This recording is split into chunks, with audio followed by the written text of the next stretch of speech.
I am the soul. I am the light divine. I am love. I am will. I am fixed design.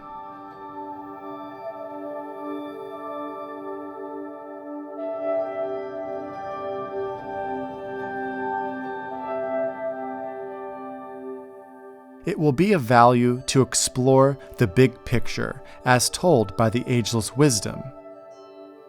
The first question we can ask is, what is the destiny of the soul? If consciousness itself is evolving, then what is the natural progression of its development? Firstly, all existence emanates from a single source, which is the ever-present causality, directing the involutionary and evolutionary process. This one life is all-pervading, yet manifests through a myriad of forms. The lowest density of this vibration is matter, whereas the highest vibration is called spirit.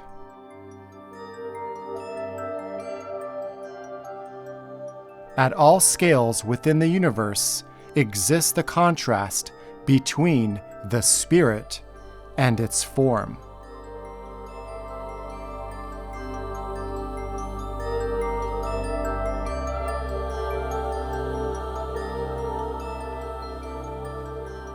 This is the true nature of duality, inner and outer, yin and yang, light and darkness. To use a metaphor, spirit is a crippled man who cannot walk, but has vision, whereas matter is a blind man who can walk, but cannot see. Hence, the two join together to fulfill their unified purpose.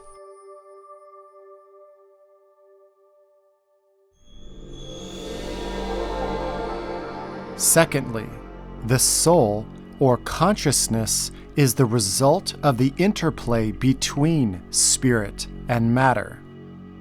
It is often described as the intermediary principle, or the balancing point of the other two.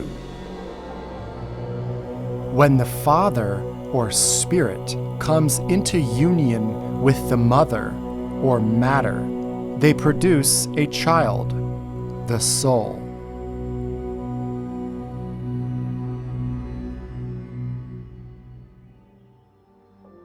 The soul facilitates the evolution of consciousness within all kingdoms of nature, until each unit of life fully expresses the archetype of that kingdom.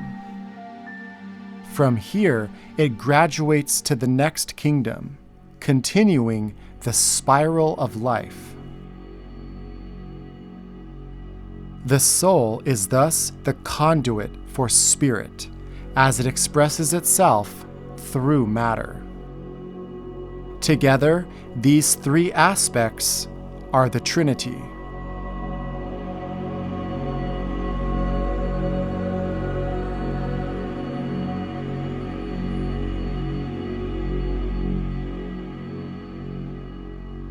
I am the soul.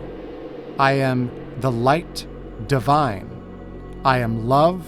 I am will. I am fixed design.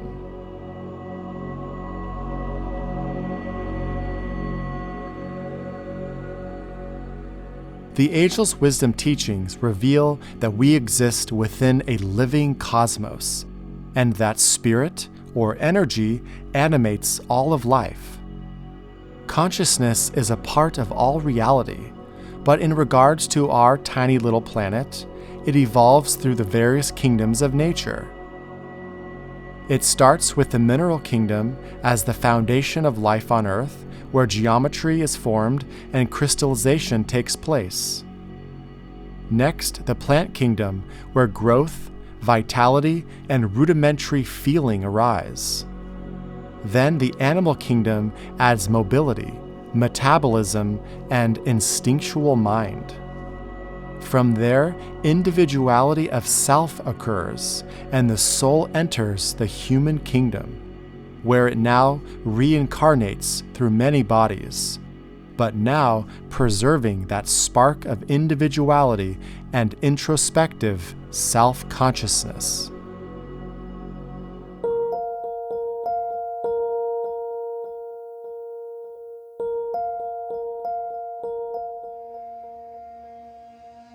Above and beyond the human kingdom, we can only speculate.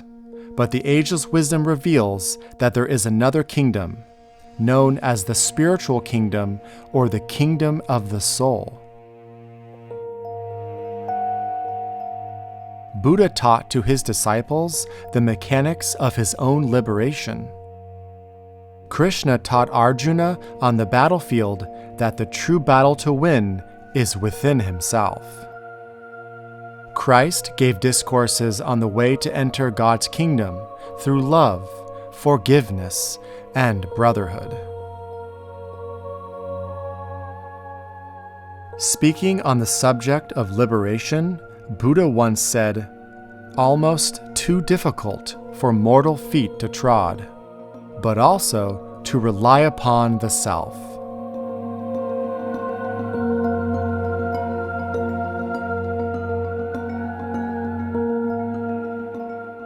As we evolve, the human kingdom and the spiritual kingdom will gradually merge together. In fact, all kingdoms of nature are really just categories of consciousness, which are all a part of the greater life which incarnates as our entire planet. Plato called it the anima mundi, or the world soul. Indigenous wisdom has called this great spirit Gaia, but certain esoteric teachings have simply called it the planetary logos. It is the life in whom we all live, move, and have our being. But the great ones, or the members of the spiritual kingdom, are simply the custodians of its plan and purpose. It is from here that the world teacher descends. However, in the Aquarian age, he will not come alone. He will come with other members of this inner kingdom. This great event is called the externalization of the spiritual hierarchy.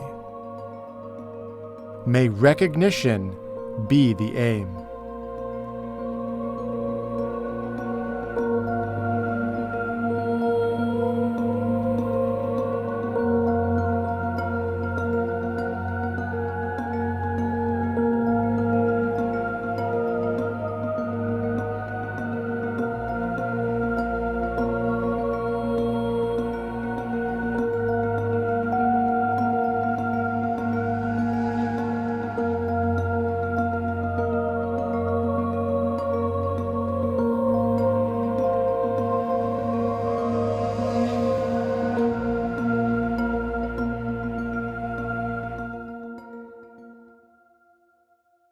When the signal comes high in the cosmic spheres, this planet will be flooded with spiritual power, which will rejuvenate our world and elevate our consciousness into new expanded perceptions of purpose and joy.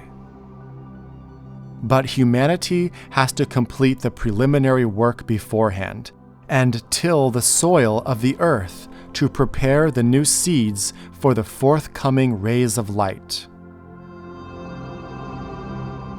In advance, matters must be prepared here and receptacles made ready, so that the power, when it comes, shall benefit and not shatter. Nation by nation, race by race, person by person, the forms must be prepared and the ball at least rolling in the right direction as to not offset the momentum. It has been foretold there will be vast industrial organizations with the discipline of armies and the emotional enthusiasm of patriotism who will work globally reorganizing the resources of the world for the betterment of all humanity.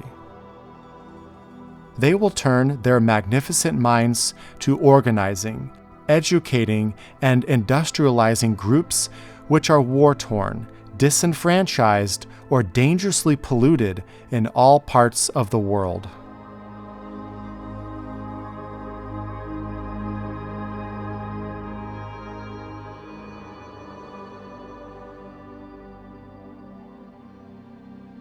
In closing, we will restate.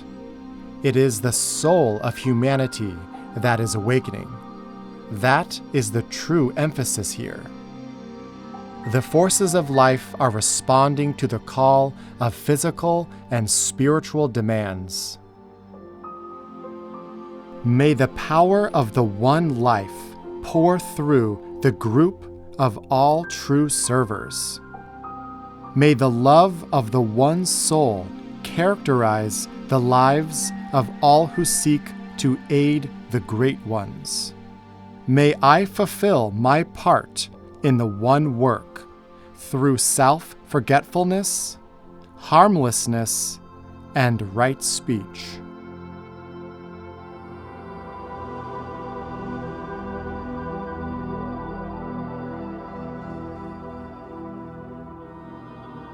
I am the soul. I am the light divine. I am love. I am will. I am fixed design.